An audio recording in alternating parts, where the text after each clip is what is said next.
It appears we've got everyone here.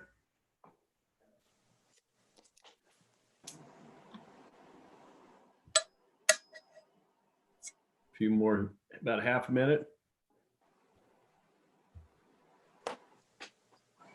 And the clock turned over. So I'd like to call this meeting of the Lakewood City Council for August 17th, 2020 to order. Madam Clerk, would you please call the roll? Councilmember Boki, Present. Councilmember Brandstetter, Here. Councilmember Farmer, Here. Councilmember Moss, Here. Councilmember Simpson, Here. Deputy Mayor Whalen, Present. Mayor Anderson. Here. You have a quorum. Thank you. First item of business is a business showcase recognizing Custom Edge Inc., Richard's Packaging Inc., and Mastrogiannis Distillery and Winery. And for this, we have Ms. Kelly Fong.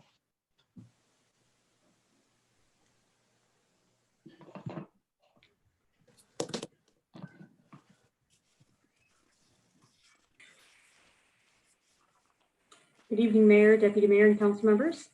I'm going to share my screen with you while we read through the business showcase for August 2020.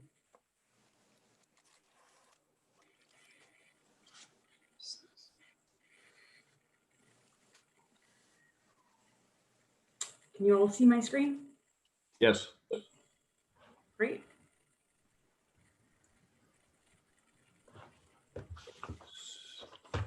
So that's your part, right? Exactly. I thought I'd hired a newsreader for this.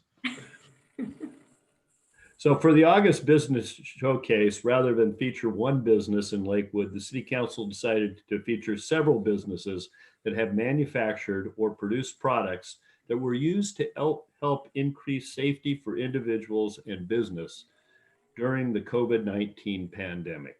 Today, we want to recognize the following businesses: Custom Edge Inc., Richard's Packaging Inc., and Mastrogiannis Distillery. As COVID-19 continues, we ask that if anyone knows of other Lakewood businesses that helped create safety products during the pandemic, to reach out to the business development manager at Lakewood, Becky Newton. That's BNEWTON at cityoflakewood.us for further recognition. To read the full article on these businesses, go to the city's website and search Business Showcase. First, I'd like to talk a little bit about Custom Edge Inc. Scott and Claudine Falk started Custom Edge Inc. in 2005 in a shop off South Tacoma Way. For the past 15 years, Custom Edge has been producing custom plastic display products that are used in a variety of businesses, and including retail, hospitality, and education. Products include store fixtures, museum display cases, sign and literature holders, and Lombardi trophy displays. Custom Edge has done work for many local companies as well as companies throughout the United States, Canada, and beyond. Past clients include Nordstrom, Amazon, Costco, Boeing, Microsoft, Pierce Transit, the Museum of Glass, and many more.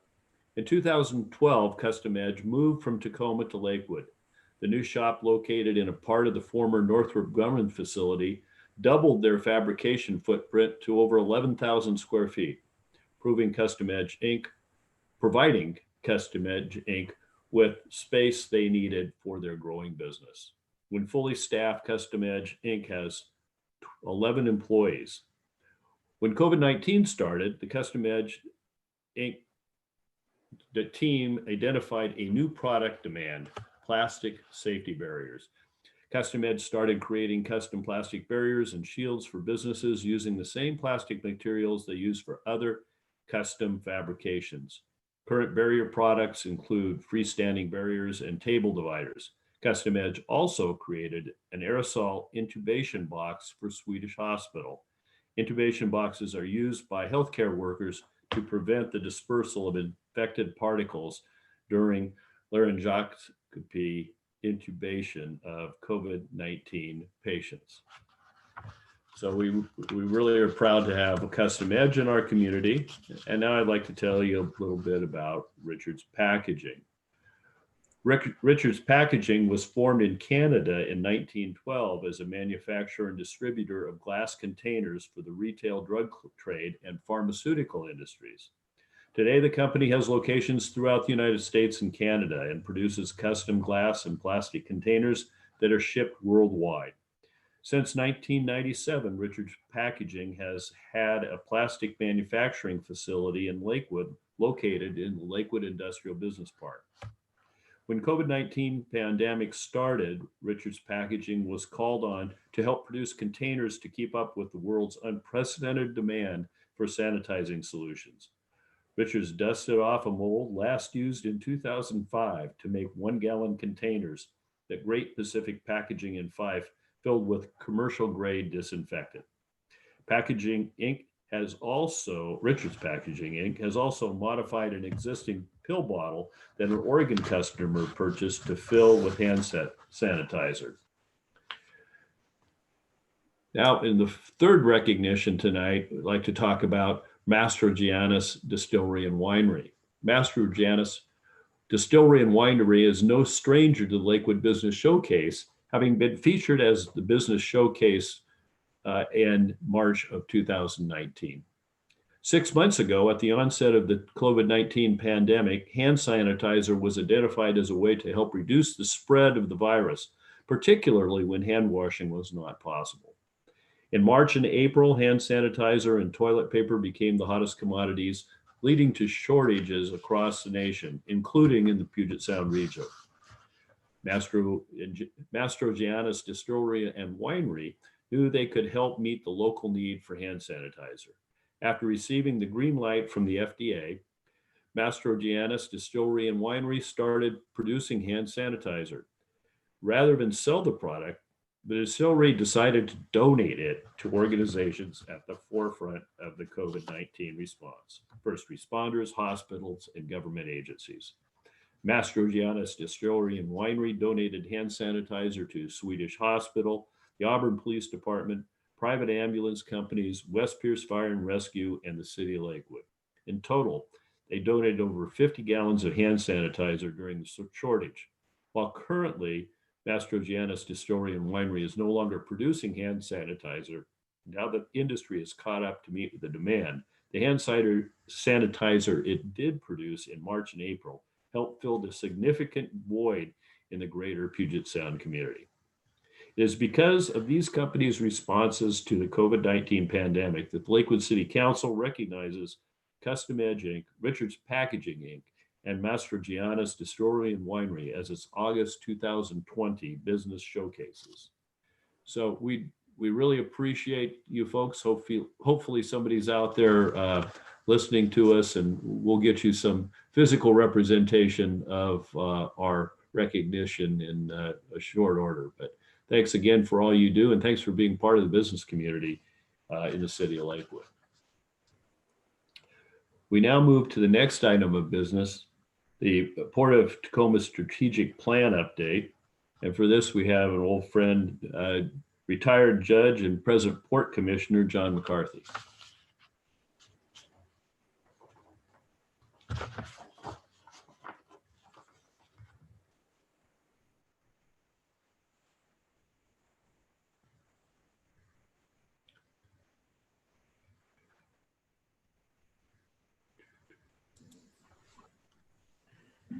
Good evening, Mayor Anderson. Can you hear me now?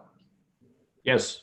All right. Thank you, Mayor, council members, City Manager Caulfield. My name is John McCarthy, and I'm the Port of Tacoma Commission President this year.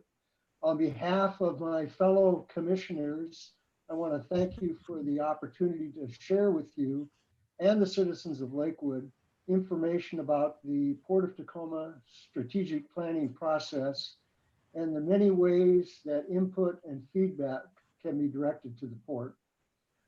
With screen sharing, it's often difficult to see if someone has a question. So if you don't mind, I'm prepared to make my presentation and then answer any questions at the end of the presentation.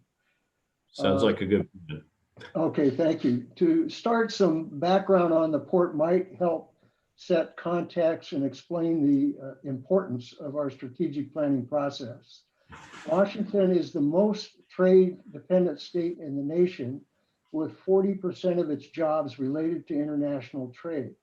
The Port of Tacoma is considered one of the region's economic engines, and as half of the Northwest Seaport Alliance, along with Seattle, we are the fourth largest container gateway region in the United States. A study released in 2019 highlighted the economic impacts of the port's real estate and marine cargo operations in 2017.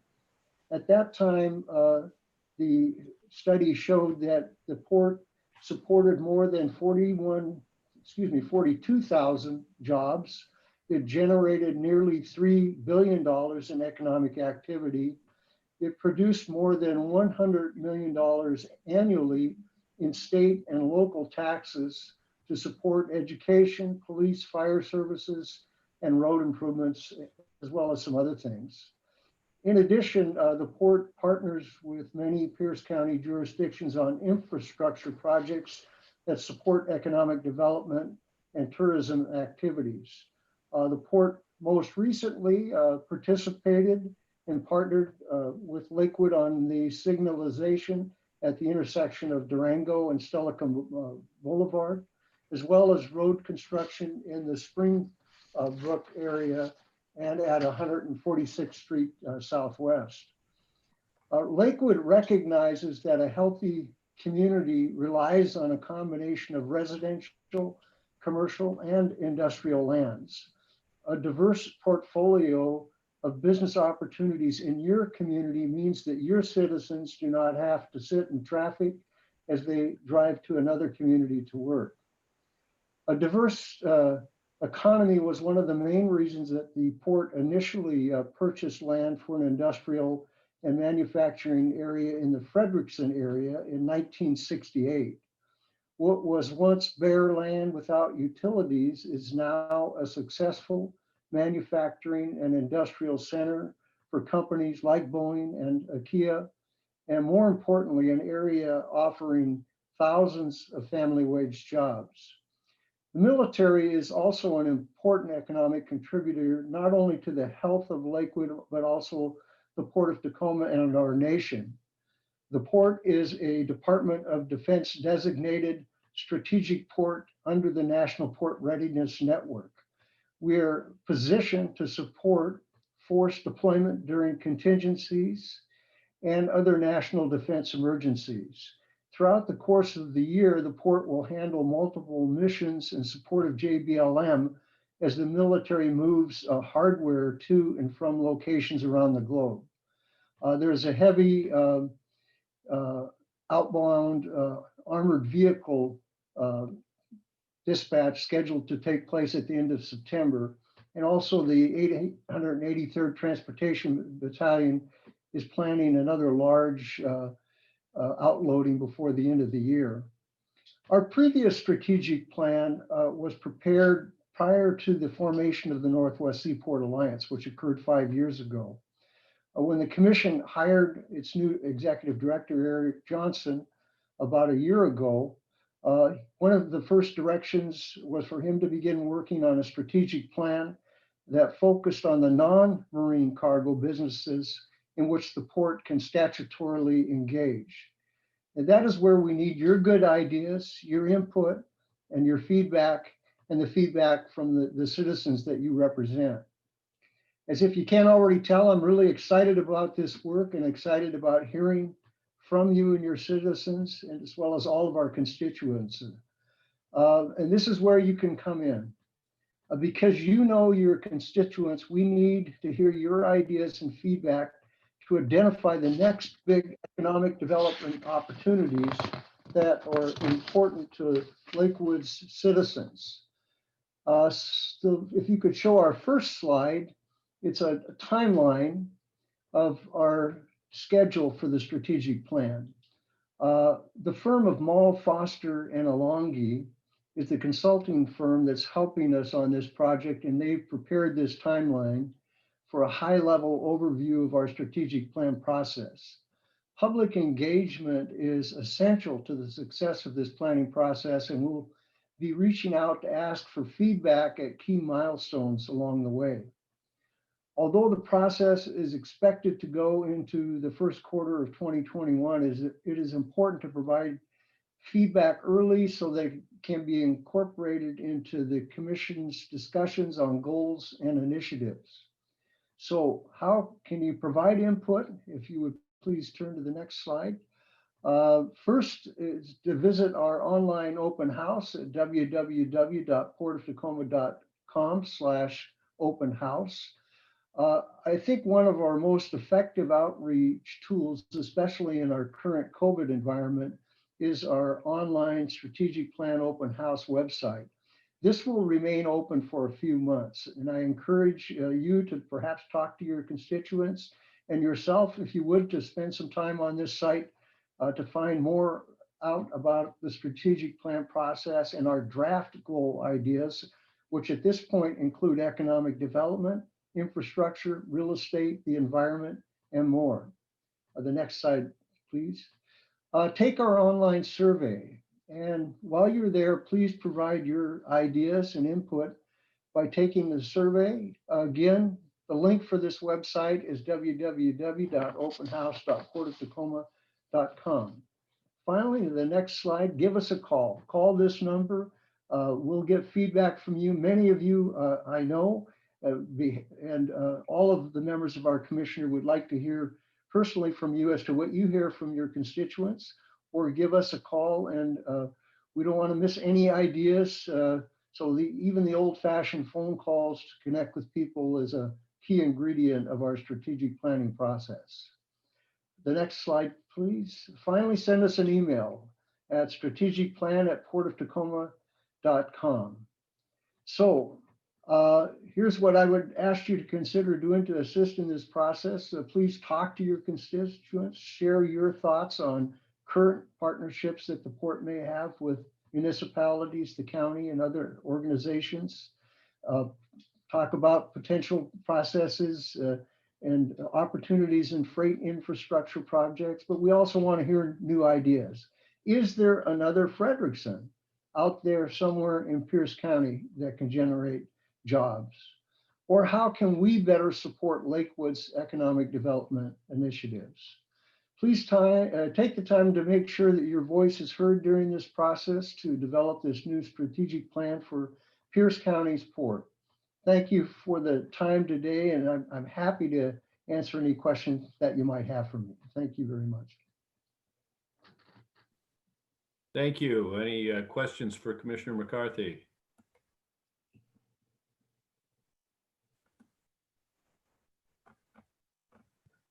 Not seeing hands go up. I know we've talked a little bit about in the past about the possibility of cooperating with the port and the development of the Woodbrook industrial area. That seems to have taken off on its own. But I'm sure there'll be an opportunity in the future. Mr. Brandstetter. Thank you, Mr. Mayor. Commissioner McCarthy, thank you for being here with us today to do that. I was wondering if you could comment a little bit upon the intersection of your strategic planning process with the processes that the city of Tacoma is going through with interim tide flats regulations and working on a sub-area plan that would include the port. Sure, I'd be happy to. I'm actually one of two Port Commission representatives to the strategic planning process, and we're a couple of years into that. And the interim regulations that have been enacted actually apply to more than just the tide flats. They apply to a lot of areas throughout Tacoma. But that planning process is at a state right now where we have hired a consultant, we have a steering committee, we formed a stakeholder group, and are in the process of identifying and creating a plan which is going to be the end product of which will be considered by the city of Tacoma in terms of zoning changes and land use regulations. That process, that full process, I estimate will take another 3 years. Recently, the city of Tacoma has decided that they wanted to do a parallel process to move forward to make the interim regulations permanent outside of our current work plan that we've adopted as the steering committee. They've, at least that's on the table, and I know they're considering that, and that may be what they decide to do fairly soon. We didn't want to wait in this sub-area planning, in the sub-area planning process. We didn't want to wait for that for 3 years to start our own strategic plan, because we think, and that's one of the main reasons that we hired Eric Johnson, who's the former president or the former director of the Washington Public Ports Association, and is aware of what ports throughout the state do and are capable of doing. And we wanted to hire Eric and to focus really on our non-maritime, non-shipping elements. So I think we're going to work in conjunction with, we're not necessarily going to be hindered or delayed by the length of time that it will take to develop a full sub-area planning document. I hope I answered your question, Mr. Well, yeah, thank you. I guess that I would tell you is that certainly the city of Lakewood is interested in this on a regional perspective, but also is through the South Sound Military Communities Partnership of being very aware about things that are impactful on JBLM, and the port has the potential to do great things for JBLM if we don't put obstacles in the way. Yep. So I guess that I would say that at the point that you might need some help in advocating for things that keep things going in the right track, please don't hesitate to ask the city to lend its voice to good ideas. I appreciate that very much. I will tell you, Yvette Mason with the port is also on this conversation, and I know she's taking notes and providing them as part of the feedback on our planning process. So I appreciate that very much. Thank you. Mr. Bolke. Thank you, Mayor. First of all, Commissioner, I just want to say how much we've appreciated the support that the port has given us, especially on the infrastructure projects recently. I think we got something for Woodbrook, and we also got something for Durango. And that's very helpful because we're trying to do redevelopment of areas. I would also note that going forward, I think you'll find the city of Lakewood to be a very good partner on regional transportation projects and support for regional transportation projects. We work very hard on the I-5 JBLM corridor, and I know you guys really need 167, so hopefully that'll come together very soon.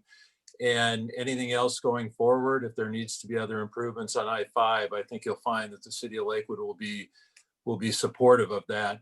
I do want to mention, we probably don't have a Frederickson.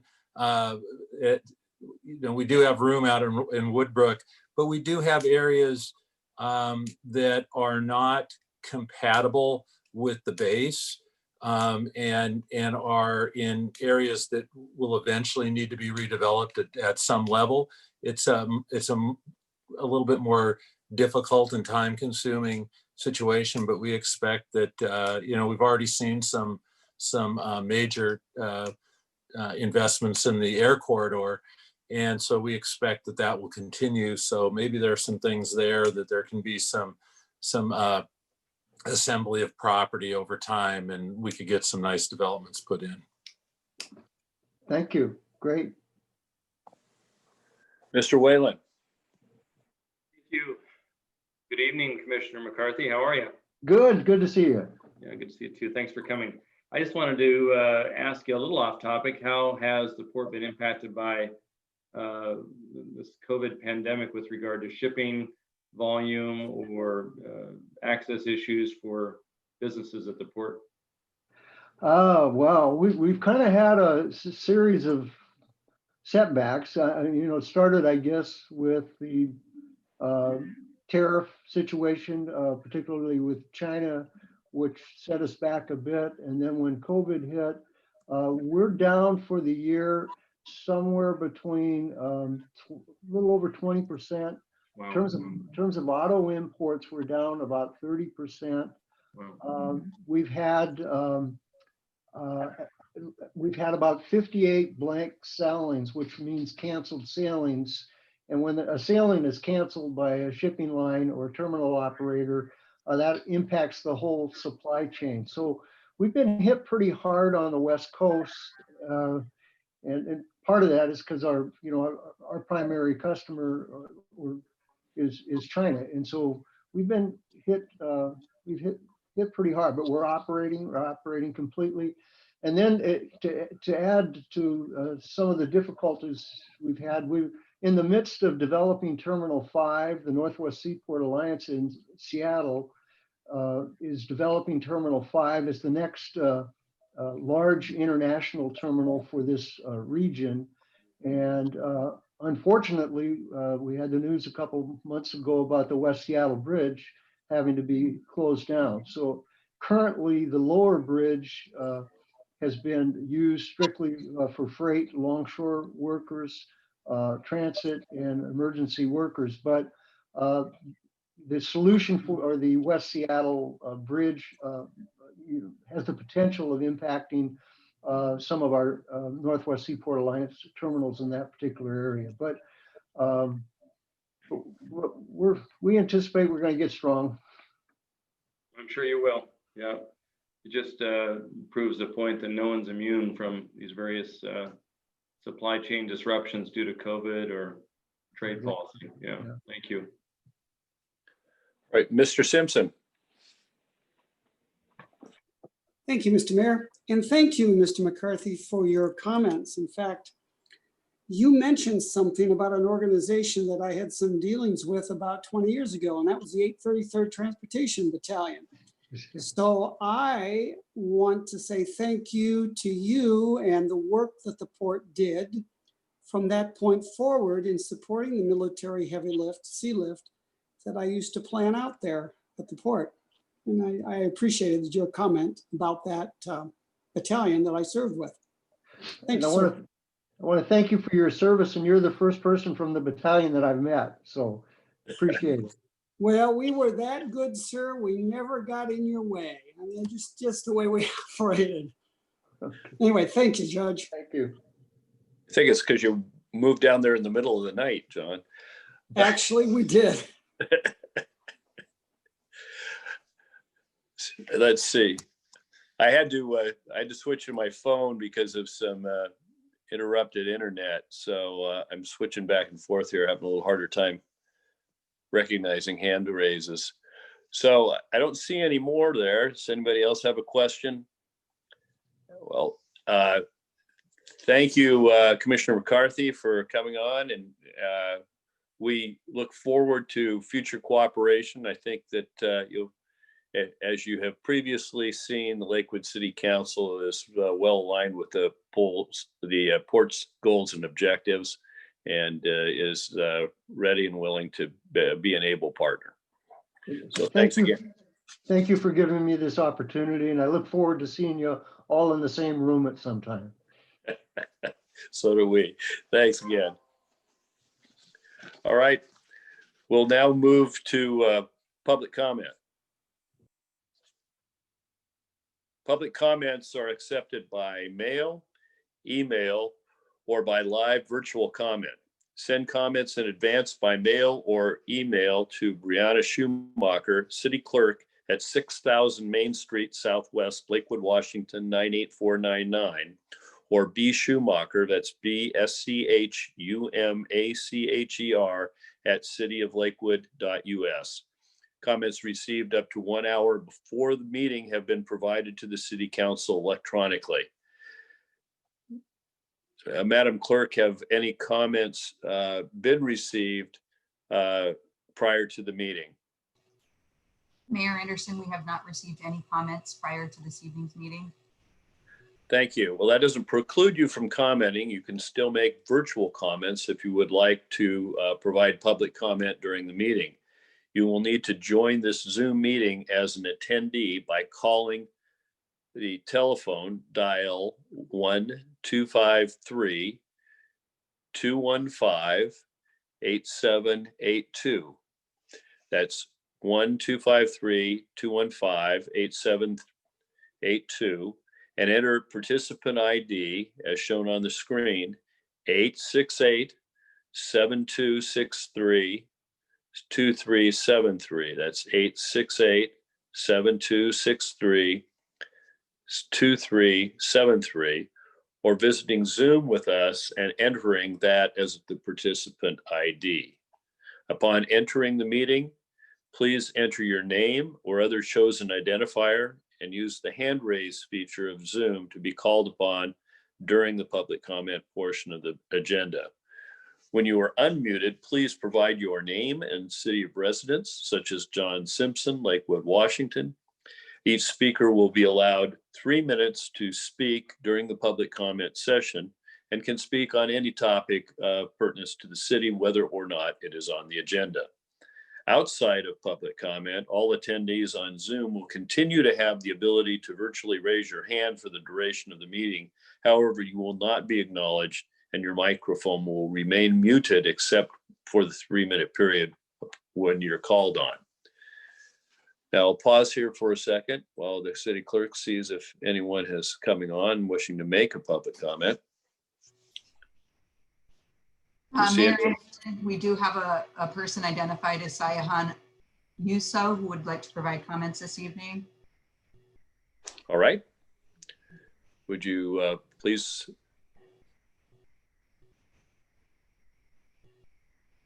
enable the commenter to come on and ask her to identify herself and city residents, please. Can you guys hear me? Yes. Hi, my name is Shivani Yuso, and I'm a Lakewood resident. I'm calling in today to express my concerns about policing and politics in Lakewood.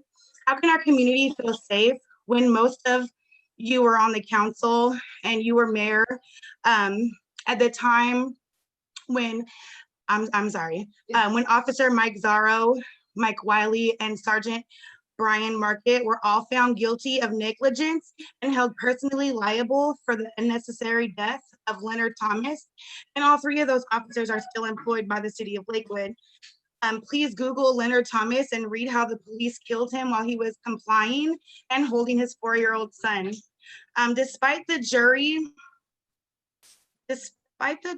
in a U.S. District Court finding that the police committed 14 civil rights violations that night, the night that Leonard Thomas was murdered, and Officer Zarro attempted to cover up mistakes by personally investigating and clearing himself and other officers afterwards. Zarro was still promoted to Lakewood Police Chief. It is my understanding that the council and city manager appoint the police chief.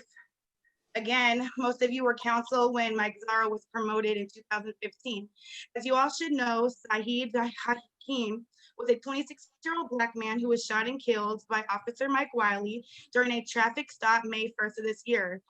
The claim alleges Saeed had his hands up when Officer Mike Wiley allegedly approached the vehicle with his gun drawn and, quote, told him to, quote, shut the F up or you'll get shot, end quote, before firing 3 times while Saeed's hands were up, then reportedly dragging the dying man from his car and slamming him onto the ground. Mike Wiley used explosives to breach a back door and rush into the Thomas home after fatally shooting the family dog at least 3 times and set in motion the events that led to Thomas being murdered. Evidence at the Thomas trial was quote, revealed Wiley to be an aggressive officer with an inadequate understanding of use of force, who was eager to use guns, explosives, and unnecessary force, and who was demonstrating a strict lack of concern for life. Wiley reportedly announced, quote, jackpot, end quote, when Thomas was shot, and later told investigators that it was a, quote, freaking $1 million shot, end quote, according to testimony at the Thomas trial and court documents. Officer Wiley is on paid leave. How many more lives have to be taken? And how much more money is he going to cost the city because of his recklessness? A federal jury in 2017 awarded Thomas's family $15 million in punitive damages, and Saeed's family is suing too, as they should. I am asking you to please stand up for the people in Lakewood and fire Chief Mike Zarro and Officer Mike Wiley before their negligence gets another innocent person or innocent family pet killed. Black Lives Matter, justice for Saeed. I really appreciate your time. Is there anyone else who is on the public comment queue?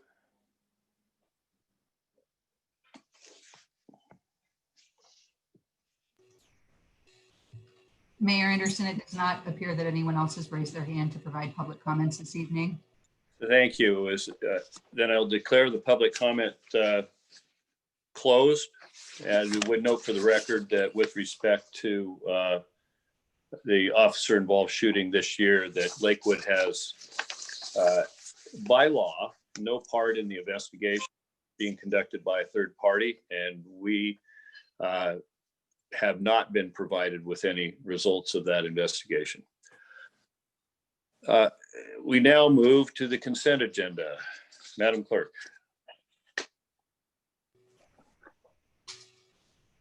A, approval of the minutes of the City Council study session of July 27th, 2020. B, approval of the minutes of the City Council meeting of August 3rd, 2020. C, motion number 2020-41, authorizing the execution of an interlocal agreement with the town of Steilacoom for the provision of municipal court, prosecution, public defender, and related services. D, motion number 2020-42, authorizing the execution of an agreement with Sabre Contractors, Inc. in the amount of $101,846 for the Fort Steilacoom Park Pavilion Improvement Project.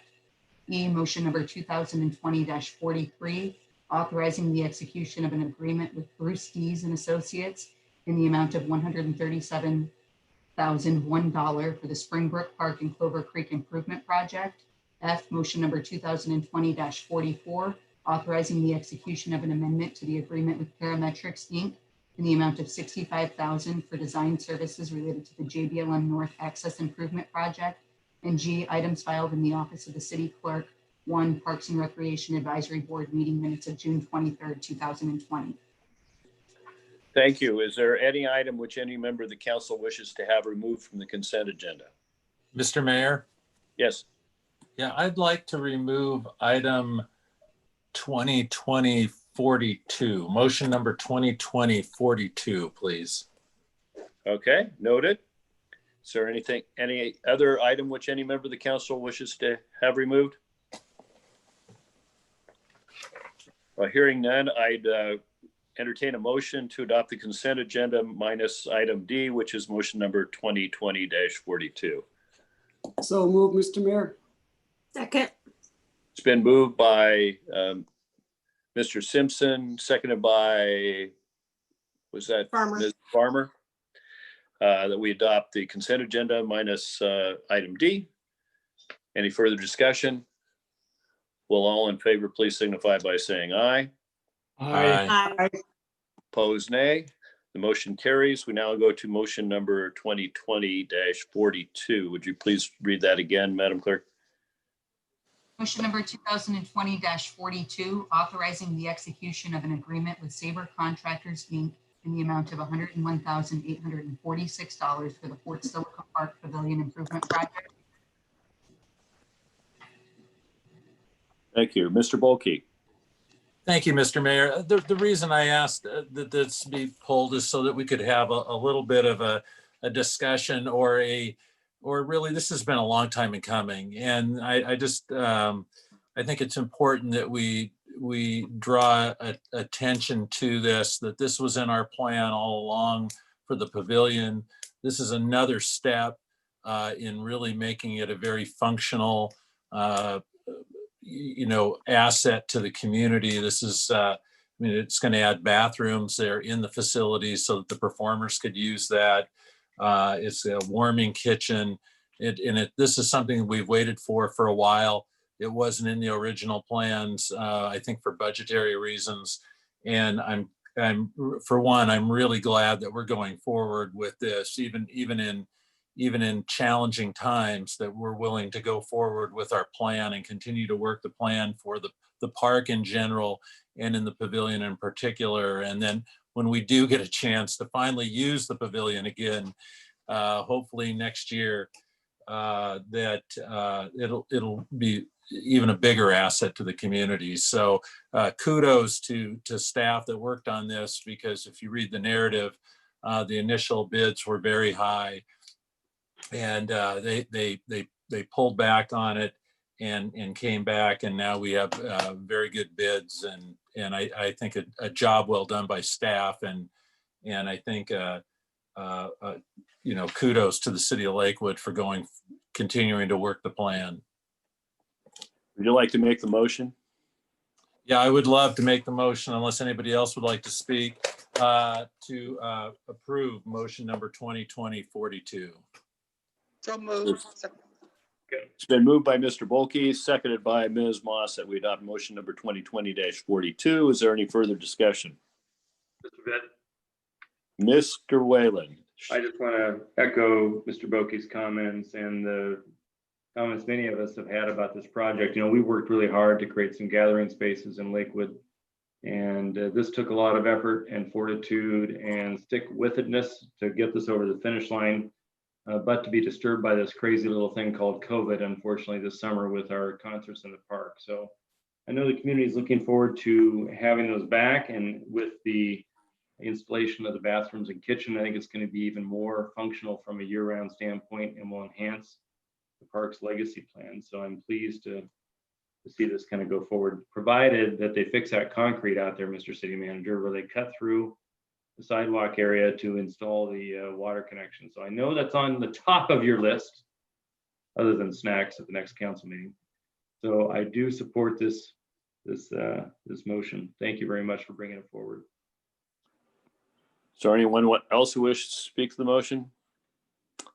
I'll call for the question. Will all in favor please signify by saying aye. Aye. Aye. Opposed, nay. The motion carries. We now move to resolutions. Resolution number 2020-12. Madam Clerk. Resolution number 2020-12, authorizing the city manager to certify Lakewood as a coordinated community applicant under a proposed Pierce County Emergency Shelter Grant application. For this, we have Mr. Buer.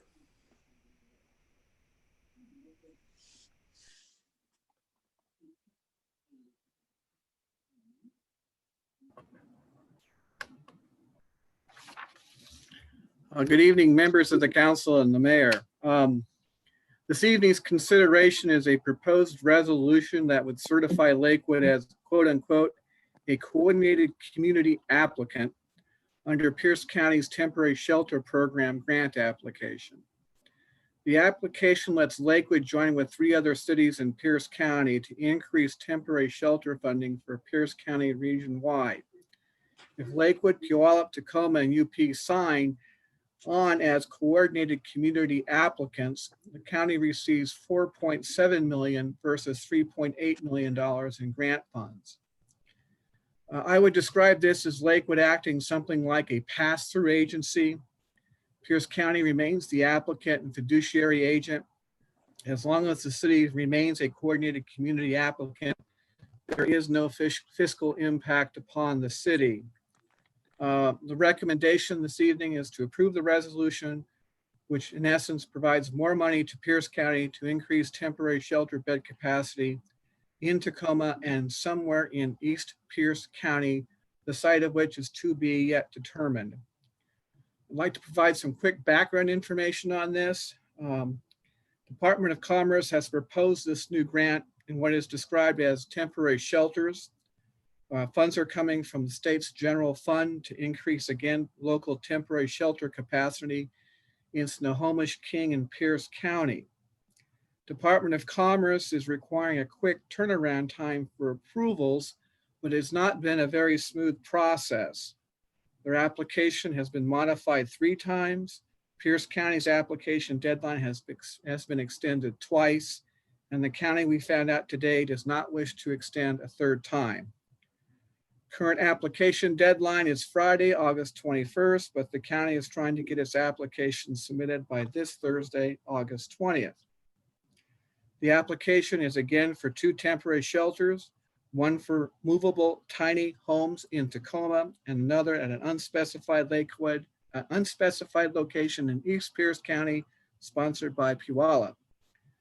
We found out last week that the county may be under budget by about $1 million. And so there was some investigation as to who might be able to use these additional funds. Lakewood began to explore this. We had a follow-up meeting this afternoon. There are some questions we asked and we finally received some answers. Will Pierce County extend the application a 3rd time? Again, the answer is no. What does Lakewood have to do if we wish to participate? The answer is to become a lead grantee applicant, sign confirmation of same, and commit to a specific number of temporary shelter beds by 5 p.m. August 20th, and have those beds available by December 1st. Is Pierce County really under budget by $1 million? Not really. Tacoma is going to need more money for its program. There's also another project in the background, an expansion of Tacoma's Women's Rescue Mission. Most of the $1 million is going to be spent. If Lakewood did have access to the grant, could Lakewood use the grant money to buy beds for either the Salvation Army or the Tacoma Rescue Mission? Again, the answer was no. The grant requires that we create new beds. And again, if Lakewood did have access to the grant, could the grant cover some of the city's admin costs? The answer is yes, but we really don't know what that looks like. So the end result was everybody agreed that Lakewood was not ready, but appreciated the fact that we made an effort. To summarize, we are recommending that the council approve the resolution, which is in your packet. If there are any questions, I'll try to answer them.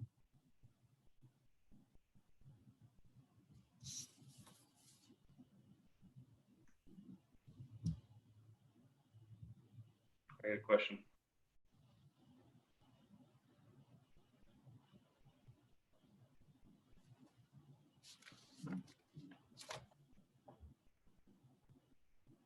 Oh, Mr. Whalen. Thank you.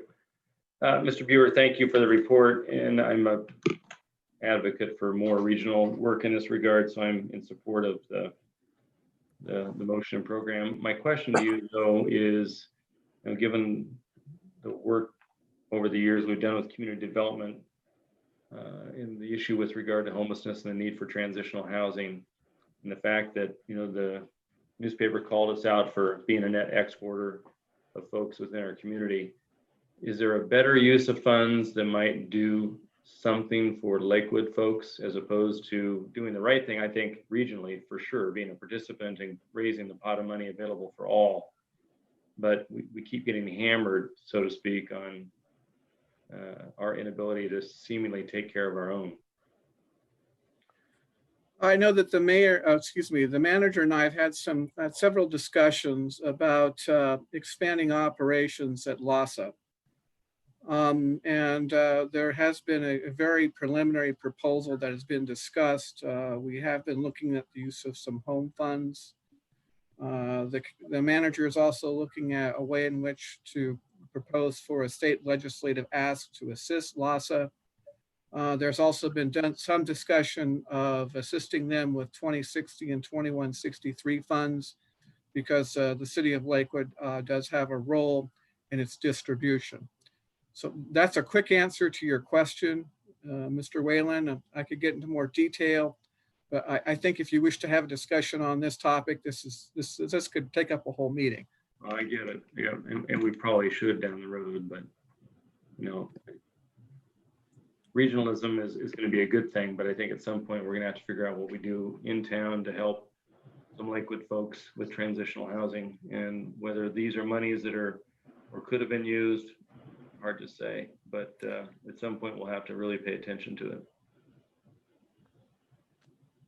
Not that you're not, but I'm just saying we're going to have to put, you know, some resources to it. Mr. Simpson. Thank you, Mr. Mayor. Mr. Bueller, I've got a follow-up question to what the deputy mayor was asking. Like the deputy mayor, I agree that transitional housing or housing for the homeless is a critical need. But he also made the point, he made a nice distinction between regional needs and the needs of the citizens of the city of Lakewood. So my question to you is this, and it seems to me, before I ask the question, it seems to me that we're leaning toward, okay, let's support the region. How many times in the past, I don't know, 3, 4, 5 years, has Lakewood deferred to the region and not to ourselves? If you're asking me the question, how many times has the Community Development Department been asked to assist in providing housing for individuals that are homeless, I cannot recall a specific request. So this is the first time this has happened, or have we, I'm not following. Well, this application is very unique. It's one where it came about very quickly with a very quick response time.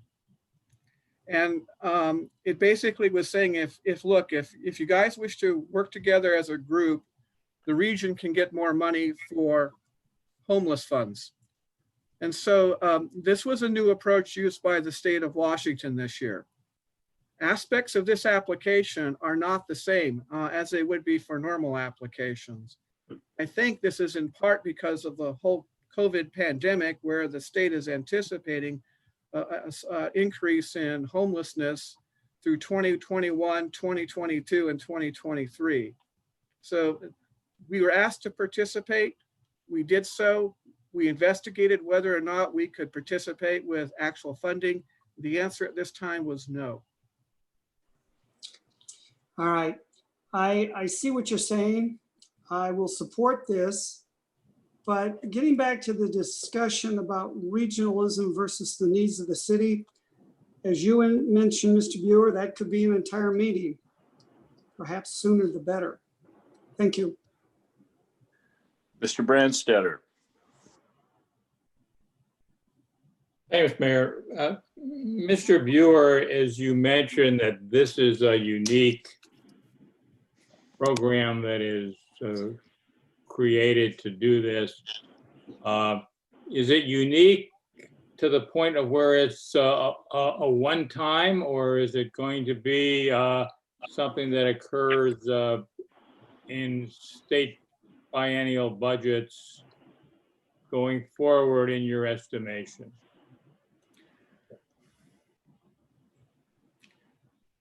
That's a difficult question for me to answer. I think the state is interested in seeing how this unveils itself.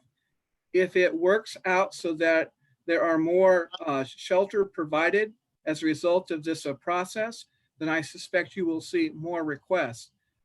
The other thing to keep in mind that this is temporary. It expires in 2023. In 2023, what is going to happen? And I can't give you an answer to that right now. But it expires in 2023, but is there only one round of funding? At this point, for this process, yes. However, there is a potential that some people in the county, some applicants in the county, may not spend the entire amount, in which case Pierce County is going to come back in for some sort of a supplemental process. The same may also happen in Snohomish and Pierce County as well. My recollection is that King County is getting something close to $24 million. And so I suspect, it may prove difficult for everyone to get on board as quickly as possible, as the state would like to have the units available by December 1st. So historically, initiatives within this area, however funded, while they may have an affiliation with a municipality, are usually led by one of the nonprofits that's in this business in the region. Is that true for the Tacoma and the Puyallup projects under this program? Yes. And is there anything about those things that either encourages, targets, or precludes Lakewood residents from benefiting from either of those?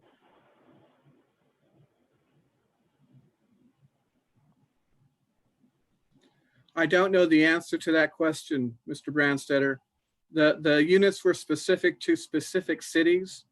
My assumption is that they would be providing housing for individuals within those communities.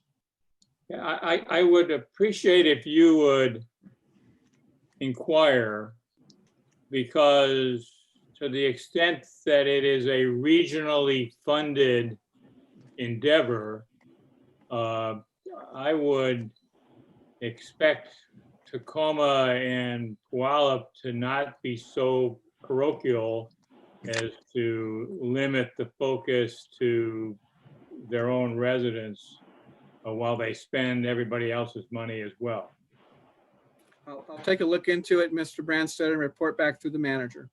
And if you could take a look between now and the time we are developing our legislative policy manual for this coming session and biennium, to see if there are any recommendations we want to make to our legislative delegation as to how the legislation that created this program, if it was to continue to be, but how it could change to where it would more readily support the needs in Lakewood. And if you could think about what we would ask for. Okay. That's all I have, Mr. Mayor. All right, thanks. I'm not sure there is any legislation, Mr. Brandstetter. That this may just be one of the governor's allocations. I would note, however, that on with respect to particularly some items in that article, that when the numbers are considered, the report by the person experiencing homelessness is of their last zip code. So if someone is released from Western State Hospital, as many are, and shows up at a shelter in Tacoma, their last zip code was Lakewood. And so there's a pipeline there that's unfortunate. Also, that while Lakewood is responsible for its share of the document recording fees, the 2060 and 2163 millions of dollars, which I believe are approach $10 million in a year for the countywide, are distributed through a consortium. And those assets are generally distributed to nonprofits within the city of Tacoma. So our contribution goes there, and Western States, people who aren't provided for by the state when they get out, go there, and we get tagged with a number and no apparent contribution, with neither of which are accurate. So let's see. I'm working off a phone with the low battery here. Mr. Whalen. I'll do both physical and electronic hand raising. One follow-up question, Mr. Bueller, with regard to, the program. I know this is about funding and the allocation, but do you have any sense of logistics? So here we're helping to improve the capacity by 62 to 80 beds in the county, which is good. The location of the projects are East Puyallup and Tacoma, which is fine. If you have 2 or 3 folks that need transitional housing in Lakewood, sometime on or after the effective date in December, it's cold, it's tough weather. How do they logistically get moved or transported to these beds for which we're paying part of? I would have to get back to you, Mr. Whalen. I don't have the answer to that question. Again, Lakewood's involvement in this has been sort of on the side, if you will, because we haven't been active participants. And so we're sort of like a silent partner in this process, but we can investigate that and get you an answer. I appreciate it, because there's going to be an issue where people are going to be looking to us and say, hey, you guys allocated these monies regionally, great, but what are you doing about the 4 or 5 people who have chronic needs on the city streets today? One thing I'd like to add to the discussion, or just to point out, the mayor brought it up about the use of 2060 and 2163 funds. More often than not, those applications come about through nonprofits, because the infrastructure for homeless facilities and the like is in Tacoma. The large majority of applications are found in Tacoma, Parkland, Spanaway, and you're going to see more in East County, but you do not have nonprofits accepting LAHSA and EFN applying for these funds to serve our community. So that's been a bit of a hindrance ever since the program started. Got it. Thank you very much. I would also note that a couple of times the phrase that's been used that we're contributing to this, and there is no financial contribution. It's merely an allocation formula that the state uses. More state money comes to the county if we sign on than if we don't sign on. And since it's deficit spending, it's hard even to say that it's tax money. Right. Tax money, but which tax we may not be sure of yet. Yeah. I don't see any more questions. I'd entertain a motion on resolution number 2020-12. So moved, Mr. Mayor. So is there a second? A second. It's been moved by Mr. Simpson, seconded by Ms. Moss, that we adopt resolution number 2020-12. Is there further discussion? Don't see any hands up. Will all in favor please signify by saying aye. Aye. Aye. Opposed, nay. The motion carries. We now move to unfinished business. Is there any unfinished business to come before the council? There is none, Mayor. How about new business? Is there any new business to come before the council? There is none, Mayor. Then we move to reports by the city manager, Mr. Caulfield. Thank you, Mayor Anderson. Good evening, Deputy Mayor, council members. A few updates for you. So on the federal front, some not so good news. So I think as you're all aware, the Congress has been having some discussions about a 4th economic stimulus package that hopefully would include financial relief for local governments. The negotiations did break down. The negotiations were with the House and with the White House, the administration directly. The Senate was not involved in the negotiations in any shape, form, or manner. And the reason being is because the Senate as a whole couldn't come to a decision or an understanding of what they would or could support. The House, as you know, did pass the HEROES Act, a $3 trillion proposal a number of months ago, which includes $350 billion for local and state government.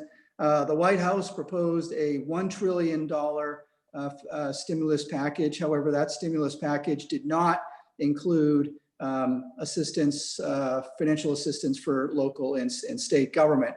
However, the House did propose a middle of the ground, a $2 trillion package, and invited the White House and the administration to negotiate on that in terms of what could be supported. However, again, those discussions went nowhere, and the Congress has adjourned for their summer recess and are not expected to get together again until the early part of September. The one bit of message that we continue to get from our delegation in Washington State is that ultimately there will be a deal. But again, I think as you're all aware, we have been hearing this for a good number of months. Hopefully, here in the near future, Congress will do something.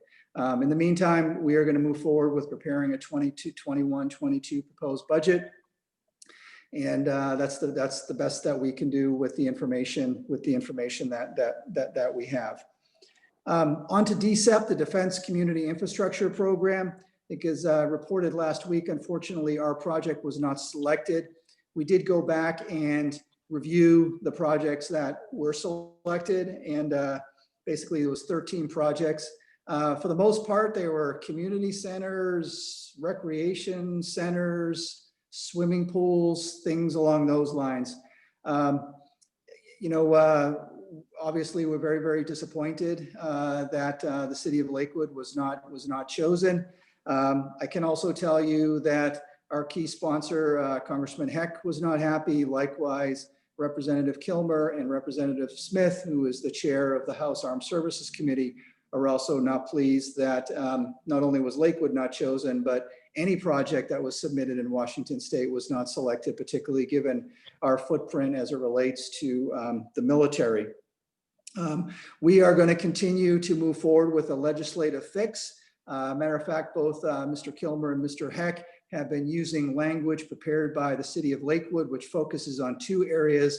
One is to put the infrastructure back in the DCIP, which is these monies need to be used for roads, street, transportation, utility improvements. And then secondly, that the match go back to what was originally proposed, which is 30% from the current 50%. That language has been proposed as part of the NDAA, which is the authorization component of the annual defense bill. In addition, it's also been proposed in the appropriations bill for the defense budget. So we have it moving forward on both fronts, and it does have strong support in the House. So we'll certainly keep you appraised of that. The other areas, in the area of transportation, I think as you'll recall, our representative, Mr. Heck, and others has been working with Congressman Larson from up north regarding the Build Up, which formerly was the Tiger program, to having a set aside for medium-sized cities. This is something that the city of Lakewood has been involved with now going on about 5 years. There's 17 cities in Washington State, medium-sized cities, that are supportive of this.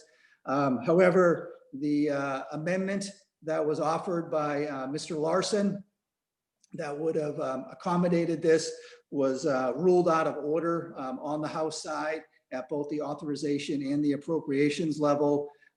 So it's not moving forward this session. So we will regroup, continue to work with our partner cities here in Washington State and try and figure out how do we move forward.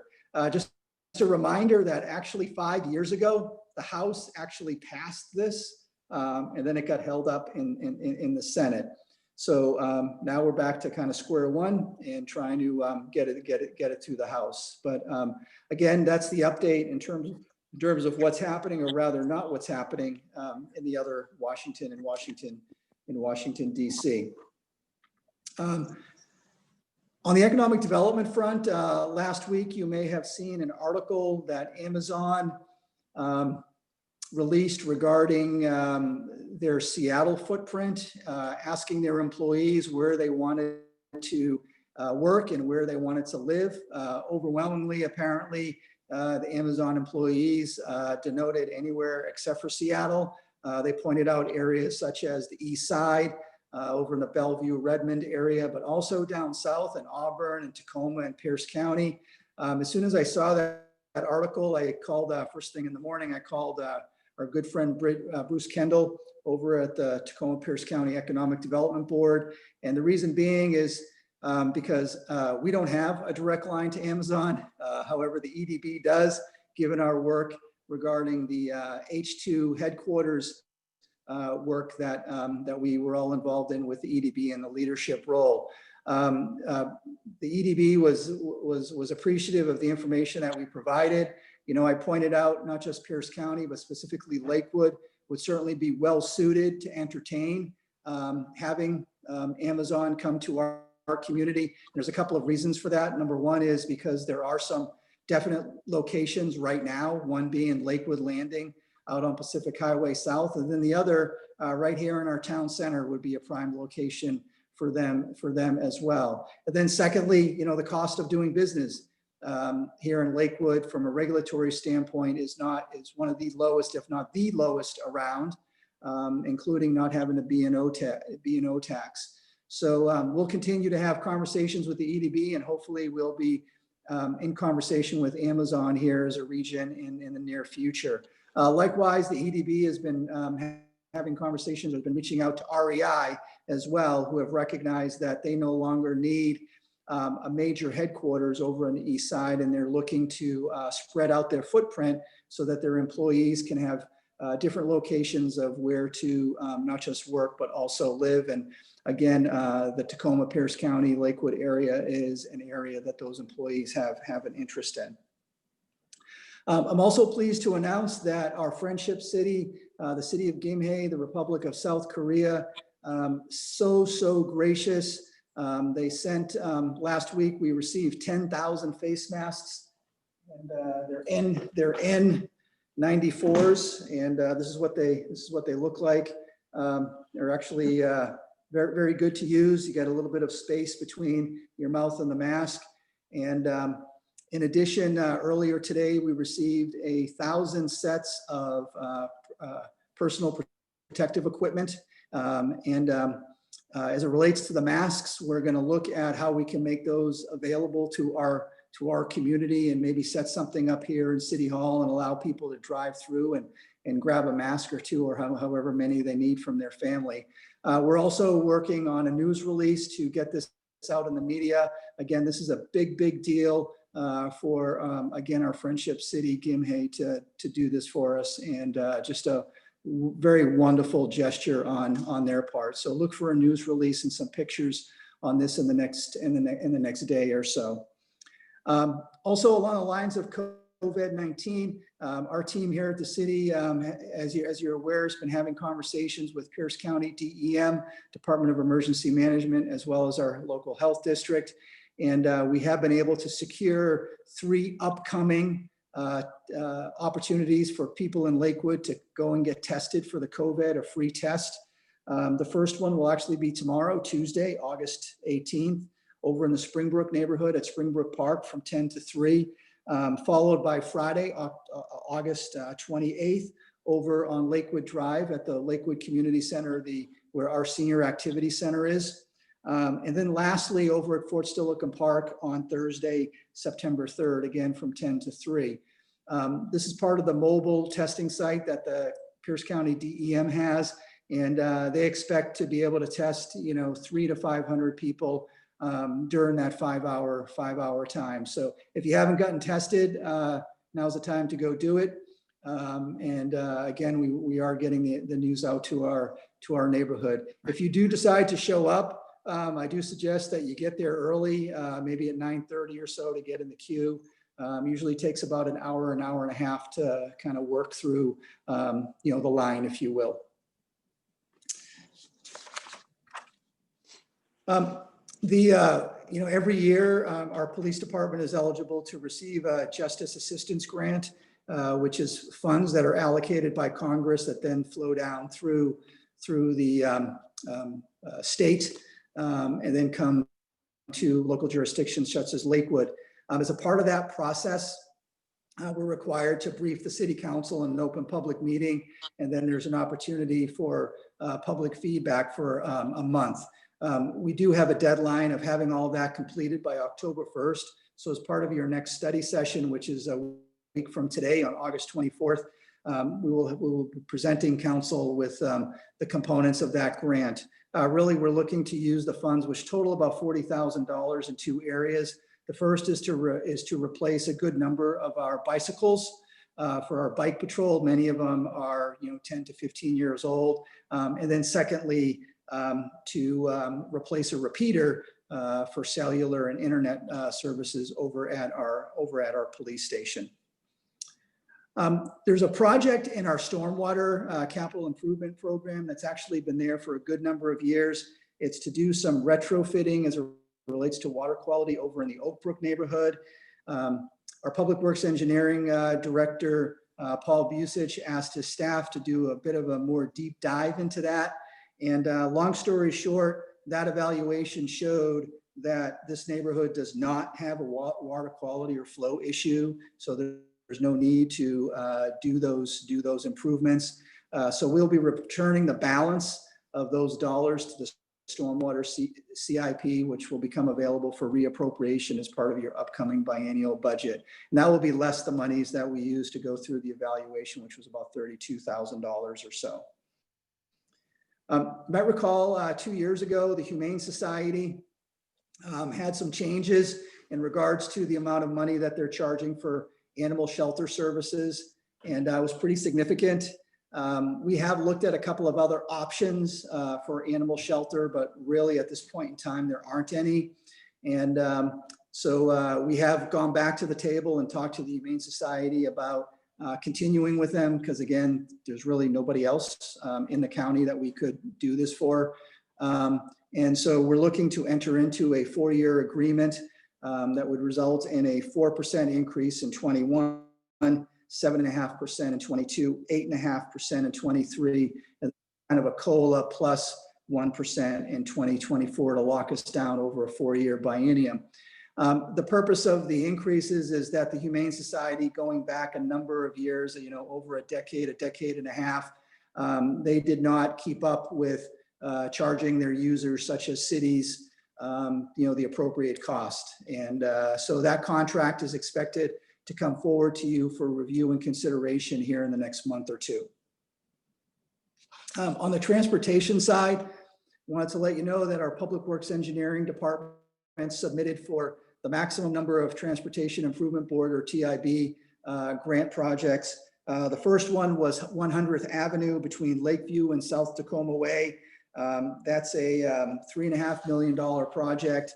And so we requested 80% or $2.8 million. The second project is Custer Road, the part of Custer that needs some work from a little bit due east of Bridgeport to 75th Street, which would include full curbs, gutters, and sidewalks. That project cost for that segment is $3 million. And again, we're requesting 80% or $2.4 million. And then the third project is Gravelly Lake Drive, which is a component of the JBLM North Access Project, which we are going to move forward with in 2021, since it's all designed and it is fully funded. And that's a $7.5 million project. And we're going to ask TIB for $3 million. And then in turn, that would free up $3 million that we could allocate elsewhere in support of the JBLM North Access Project to complete that.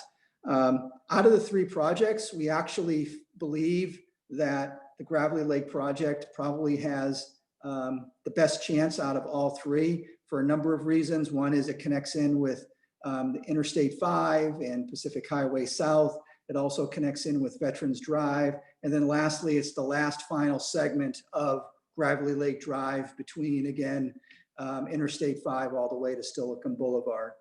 We will know more on those grant applications in terms of whether or not we've been awarded funding when the TIB board meets in the latter part of November. Another grant that we took a look at was the State Public Works Board put out a call for a broadband grant and loan program. We took a very close and detailed look at that and had some conversations with folks at the state. Long story short, there's really what they told us is this grant is really geared toward more of the rural areas. As a matter of fact, a number of the planning grants, there was 9 of them that they awarded about a year ago, are all out in kind of rural areas and were awarded to PUDs and economic development boards. However, we did take a look at it, but also, the speed of our internet and broadband service here in Lakewood is much, much greater than what we would have to even qualify to apply for the grant. But I just wanted to let the mayor and council know that we did take a look at that. Earlier this spring, we notified you that our publishing company that helps with Lakewood Connections magazine, unfortunately, is going out of business. We did go through an RFQ process to select a new vendor, and we got some good bids. Actually, the lowest and most responsible bidder is a firm called Journal Graphics, who actually was a sub for Phillips Publishing, so they're somewhat familiar with Lakewood. In addition, they'll be able to continue to do the three magazines that we do a year. Also, with their cost, with some graphic design, and then of course, the mailing costs.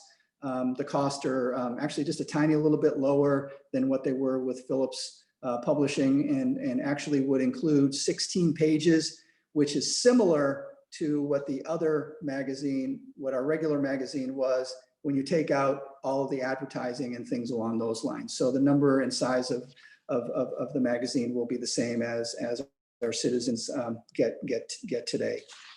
And then lastly, knock on wood, hopefully we'll be able to move forward. At this point in time, we plan on doing it. Drive-in movies at Steilacoom Park will kick off this Friday at 8:30, and that will be after the farmers market, which is from 3 to 7, and the movie is Sandlot. So if you haven't seen Sandlot, great kids movie about baseball and a big old dog. So with that, Mayor, that's my report. Questions for the city manager? Mr. Branstetter. Hey, Mr. Mayor. Mr. Caulfield, with respect to the Humane Society 4-year contract and the annual escalations of the fees,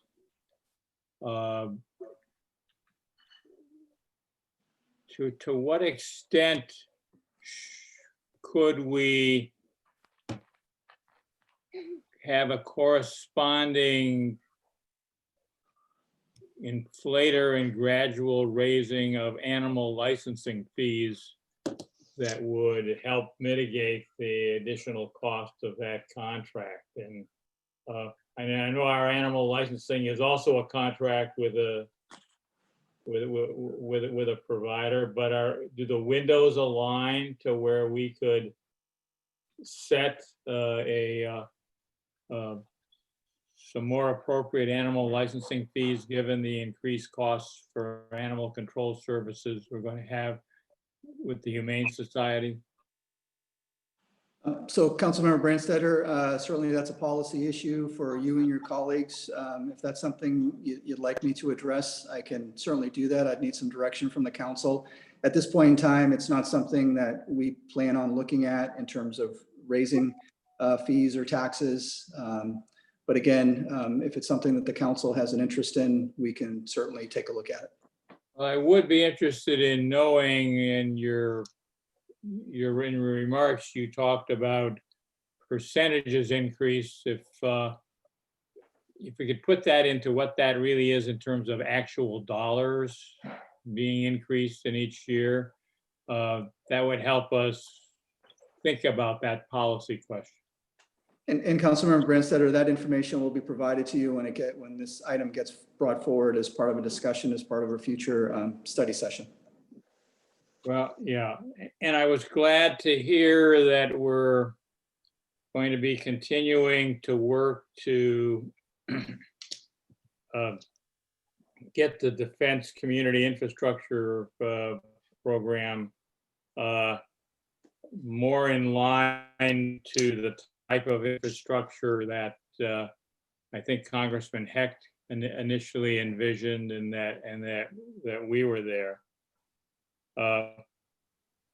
However, I guess that I would say that while it's disappointing that we didn't get and receive one of the grants, the fact that 13 grants were awarded is something that we can take a little bit of pride in, given the work that we spent to just make the program exist.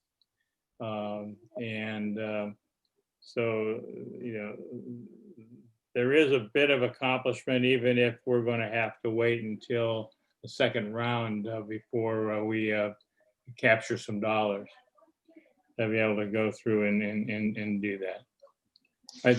That's all that I have, Mr. Mayor. Thank you. Thank you. Mr. Whalen. On that subject, Mr. Caulfield, what's the anticipated impact to our major road project that we spent a bunch of design money to get shovel ready for? Which project are you referring to, Deputy Mayor? The north access, whatever we're calling the one on Washington down to Gravelly. Yeah, actually, it doesn't have any financial impact to it. As a matter of fact, by going through this process, we're going to be ready. We're going to be in a perfect position to be able to let the contract for Gravelly Lake Drive, including the roundabout at Gravelly Lake Drive and Washington Boulevard and at Interlochen, at probably one of the most optimal times, you know, later this year, early January.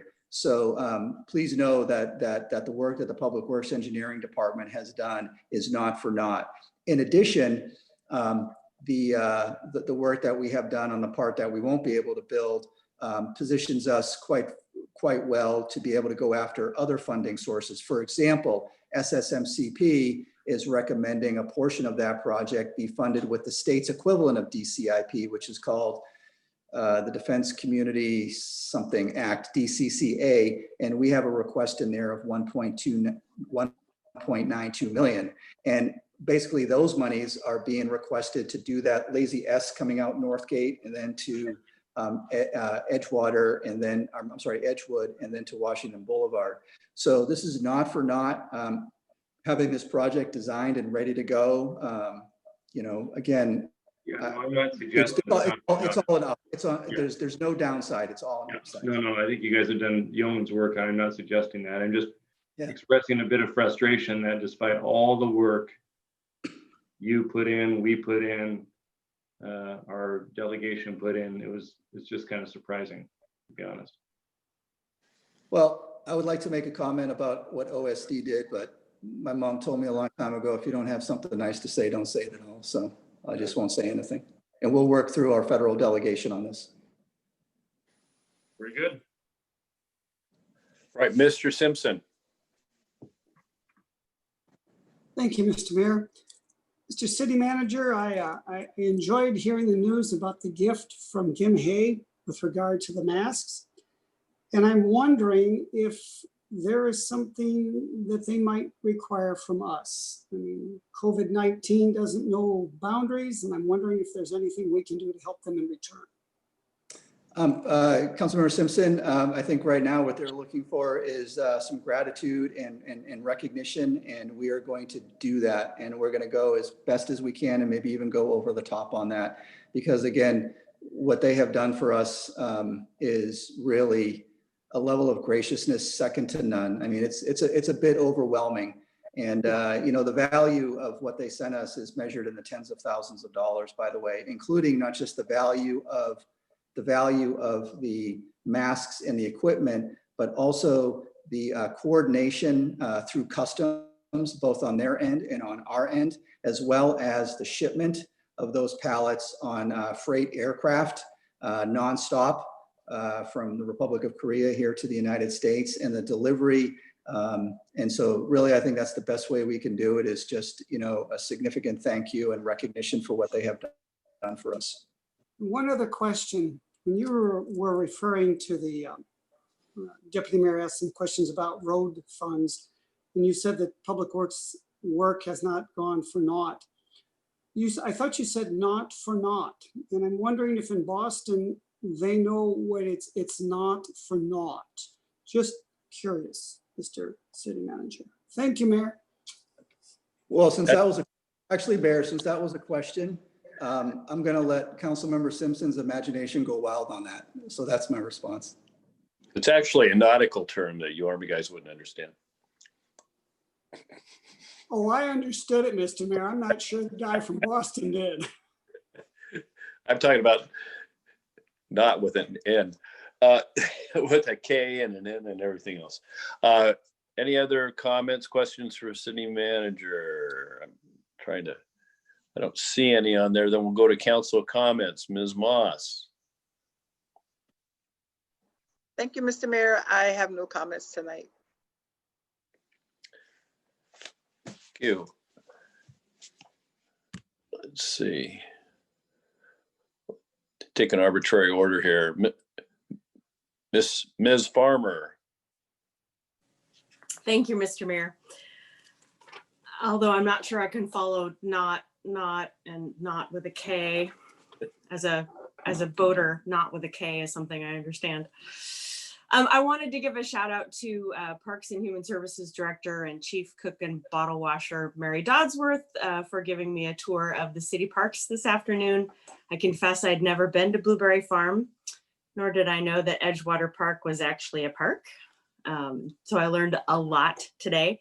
And I wanted to commend Mary and her team for their outstanding work over a long period of time, writing grant after grant, collecting parcels, updating equipment, writing more grants, and then ultimately bringing the quality of service in our parks up to where it is today. It is truly, truly a testament to the scrappy, lean, stick-to-itiveness nature of city staff and the vision of the council from day one to kind of take back our quality of life and get it up. So very appreciative. This is probably a discussion for longer than we have tonight, but I did want to start the conversation. I'd like to propose establishing a council committee on race equity. I'm looking for something that's maybe not a permanent committee, but something short-term, several years, with the goal of creating a community vision to show how the city can begin to tackle systemic racism.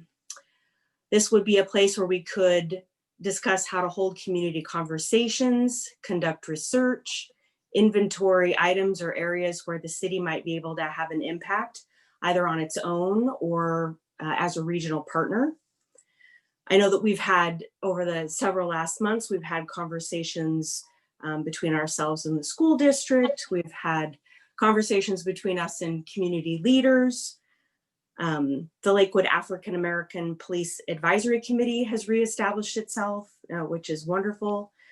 This council committee could be a way to gather and sort and work through issues that are connected to systemic racism and any applicable policing reform issues that we also wanted to tackle.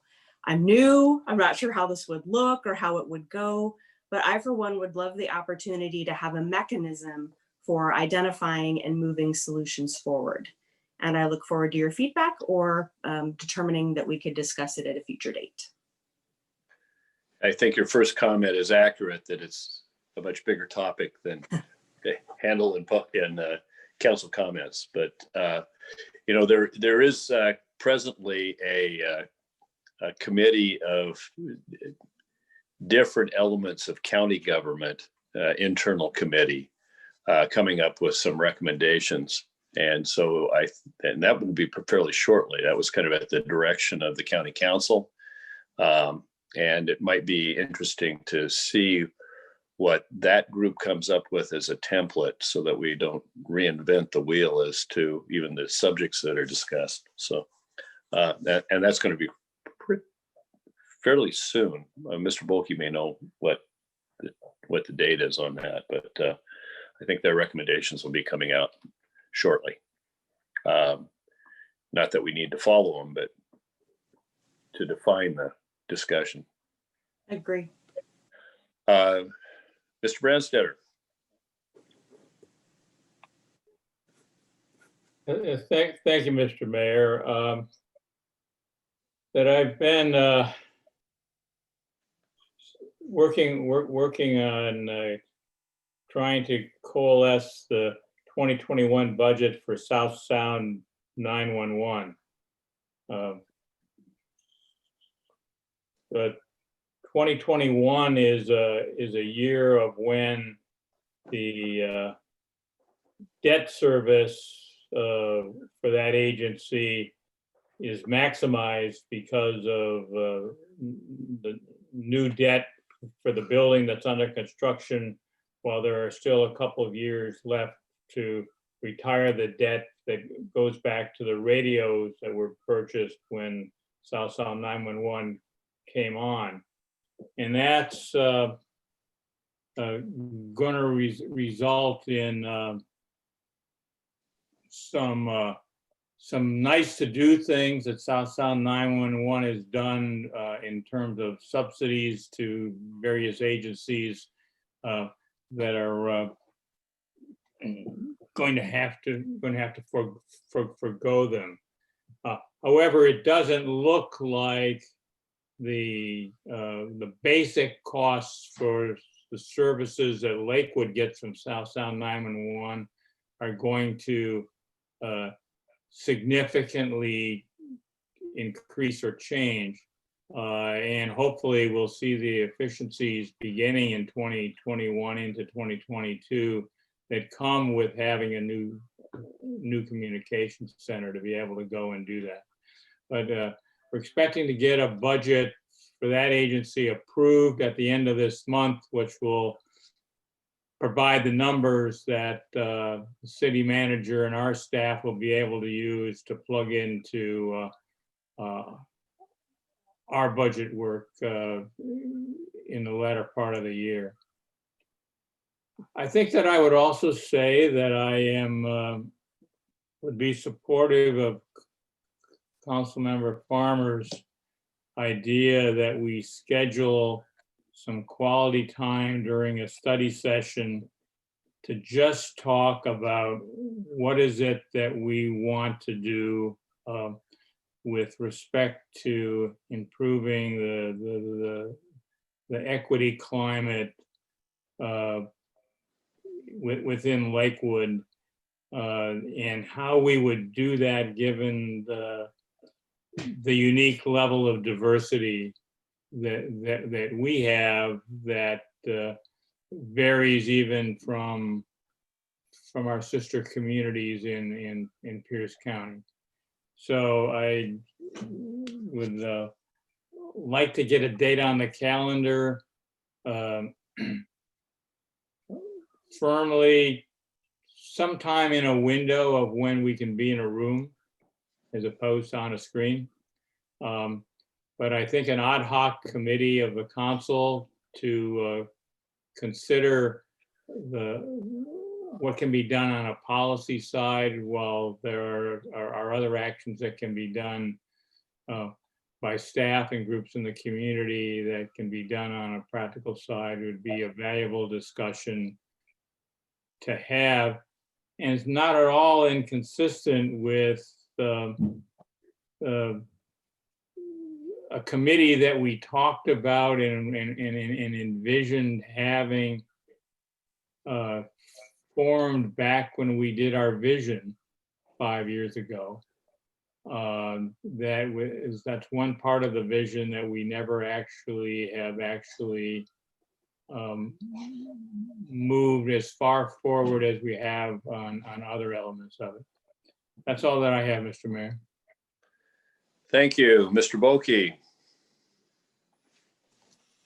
Thank you, Mr. Mayor. I first of all, I do not know the schedule of the committee that's being put together by the county council. Although we could probably find that out in short order. I do want to say that I was impressed with the business showcase, and I think I'm always impressed with the business showcase. But it really struck me today that we really do have manufacturing, which is something that everybody wants to have. And I'm glad to hear that they're prospering and in a very difficult time. And so I was very impressed by the three businesses and how flexible they were, because small businesses can be flexible. That's one of the beauties of being a small business, although there's a lot of pitfalls to being a small business, but very, very impressed by that. So lastly, I do want to, if I had crow here, I would have to be eating it in front of all my cohorts here. I have never, I don't know that you know this about me, but I have never been a huge fan of the sister city thing. I just thought it was a nice to have, but I wouldn't go out of my way. We had a great visit last summer with our sister cities, and I am absolutely emotionally moved by what our sister city in Korea just did for us. I mean, that is just incredible. They didn't have to do it. We didn't ask them to do it. We didn't send out a plea to do it. They just did it because they're good people. And so, you know, I'm eating crow. I'm absolutely wrong about this. This turned into something that absolutely is going to help the people of this community. And it's an absolute gift, right? It's just out of grace that they have done this for us. And I think we can all take a lesson from that. I know I have. Thank you, Mr. Simpson. I'm good, Mr. Mayor. Thank you. Mr. Whalen. Thank you. I've been trying to teach Mr. Boki lessons for many years, and some stick, some don't. But no, I agree with him on the Gimhae gift. That's fantastic and certainly worthy of some appreciation and recognition. I don't really have anything further to say other than it's been a beautiful couple of weeks with the weather here in Lakewood, and I hope people are getting out and enjoying the parks, and we're doing some good work out there. And I would bet that the movie is packed this week along with the farmers market, because folks are itching to get out and to do things that are community minded. So I thank the park staff for putting that on. That's it. Thank you. Just a couple of notes. You know, Thursday, the mobile testing site was at Pierce College Fort Steilacoom campus, and it only took me about 15 minutes to get through. They were really moving them through quickly, which was good to see. It wasn't quite as good as getting a negative test result, but it was good to see the line was moving. We had the first virtual coffee with the mayor on Tuesday. Dr. Ken Farmer, Major General retired, who is acting temporarily, at least for the remainder of the year, as Pierce County's Director of Disaster Recovery for COVID, the expert medical guide, and also has great input on the financial allocations, given his history as a medical administrator. He did a great job. I think we had over 24 people. Went really well. Hopefully we can replicate that. It may be one of those things we never go back to actually having coffee, but we'll see. One shortfall was that I think it's because of the absence of Bryn Grimley, not having a dedicated media person per se, that it really wasn't publicized. Half the people came as a result of my creation of a Facebook event the night before, and about 100 invitations. But I think if we push that, we can get greater community participation, and we also have to keep the quality of the speakers up, because the people were pretty engaged. I agree that I'm very, very impressed with Gimhae's generosity. I had here before anyone else spoke that we had to make sure that we had something that's more than a token to present them as a sign of appreciation. I also would like to do a kind of a video spot to send to them, thanking them, perhaps with some of the materials that they sent over to us. And I would hope, it's kind of my practice in such things, to get someone to teach me a phrase in Korean so that I could thank them in their own language. So, well, let's see, get this correctly. Is there anything further, Mr. City Manager, before we go to a closed session? No, Mayor. And just a friendly reminder that you'll adjourn this meeting and then go in. Yeah. So we're going to adjourn this meeting and go into a closed session pursuant to RCW 4230-140 to discuss collective bargaining. No action is taken in a closed session, and this meeting is adjourned.